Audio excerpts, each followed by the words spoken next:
l'un des tout meilleurs centres de formation français face au Racing Club de Strasbourg, un club qui revient en balle, qui est parti pour frapper. Et on a changé aussi parce que Titouan Fortin, côté nantais, est rentré. Elle est monstrueuse! Elle est monstrueuse! Cette lunette nettoyée! C'est un moins de 18 ans, hein. Je vous avais rappelé en début de rencontre. Les U19, ouais, elle est monstrueuse celle-là pour Adel Mahmoud et le 2-0. Le 2-0 en 2 minutes, ils ont fait exploser le verrou strasbourgeois.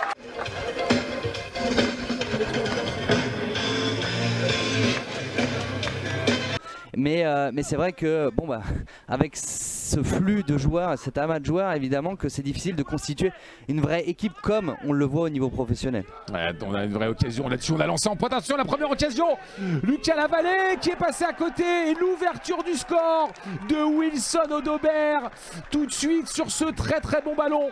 On a malheureusement Justin Lacombe qui s'est fait avoir là-dessus.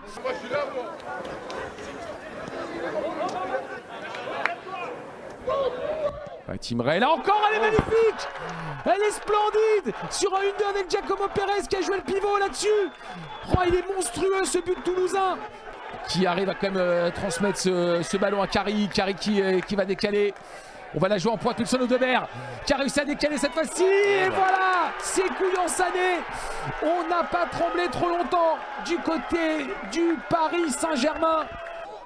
Très sympathique, hein, qui m'a accordé 5 minutes avant le match pour parler un petit peu de son groupe. Attention, c'est très bien travaillé, on a décalé Vimoš Moutou, il n'y a personne au deuxième, si ça va arriver. Alors c'est pas Garbi qui l'a pris, et non, justement, c'est ce joueur de l'ombre que tu aimes tant, Thomas, qui a réussi à mettre ce troisième but, Zoumana. Encore une fois, vous voyez, tous les ballons sont récupérés.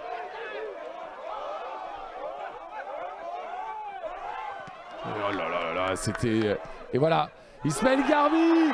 Et le voilà, il a laissé pour son copain tout à l'heure. Et cette fois-ci, c'est lui qui est en train de crucifier littéralement les Toulousains. Mais ça veut dire qu'il y a un ressenti. C'est-à-dire que le spectateur ressent qu'en effet, l'équipe maîtrise son sujet, est en place. Et donc forcément, si les spectateurs le ressentent, et ben, quand on est joueur, on le ressent aussi des deux côtés. Ouais, là encore, oh, mais qu'est-ce qu'il est fort, et c'est un CSC. Oh, c'est dur, ouais, c'est dur. C'est dur pour le pauvre Nassim Lamniki là dans ses filets. Des Nantais qui ont fait une très très belle saison en 17, on verra ça tout à l'heure. Attention la contre-attaque, mais c'est une vague parisienne qui arrive, ils étaient 4 littéralement. Allez, Wilson Odobert, et voilà. Ah, ça devient, là ça devient...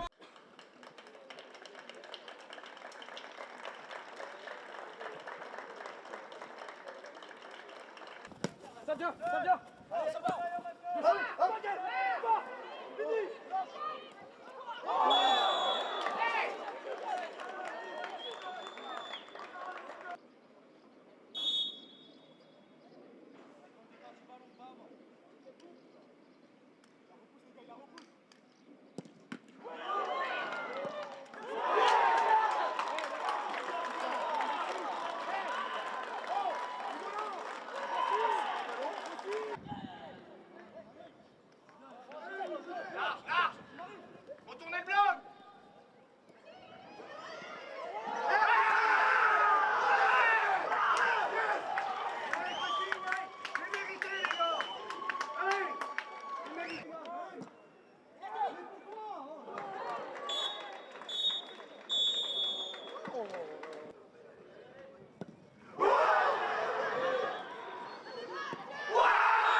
On l'attendait depuis longtemps et le voilà, quart de finale de play-off du championnat U19 pour l'AS Monaco.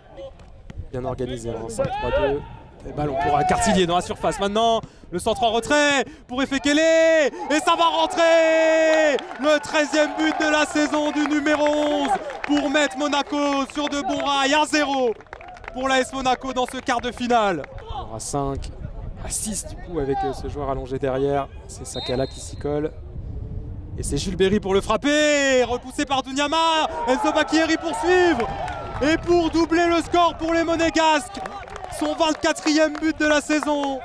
2-0 dans ce quart de finale pour l'AS Monaco. On savait que c'était une occasion rêvée. Il y a faute sur le numéro 8, Lenama qui va rapidement jouer ce ballon pour Elias Benseguir, une position de 1 contre 1.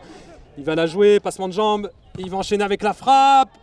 Enzo Bacchieri pour pousser au fond. Et le voilà, le 3e but pour Monaco. Doublé du numéro 9, Enzo Bacchieri. Et Elias Benseguir à l'opposé. Ça fait longtemps qu'on ne l'avait pas vu. Il va rentrer le numéro 10, enchaîner avec une frappe. Et trouver le petit filet de Melvin Dounyama. La petite danse qui va bien pour Elias Benseguir. 4-0 pour l'AS Monaco. Plan offensif pour les joueurs de Drancy avec Kébé. Et Jules Berry qui fait faute. Moment d'inattention pour les Monégasques et carton rouge pour Jules Berry.